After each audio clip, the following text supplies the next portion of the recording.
bisa mendata fakir miskin, potensi yang ada itu yang miskin-miskin terutama yang fakir, untuk bisa jadi konsep pembangunan untuk desa, untuk kecamatan dan untuk kabupaten dan untuk kita perguruan tinggi mengkaji itu.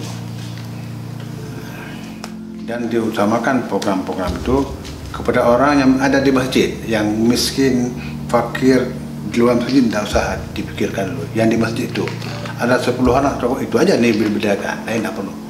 Yang di masjid itu, yang lain tinggal dulu. Fokus, itu fokusnya.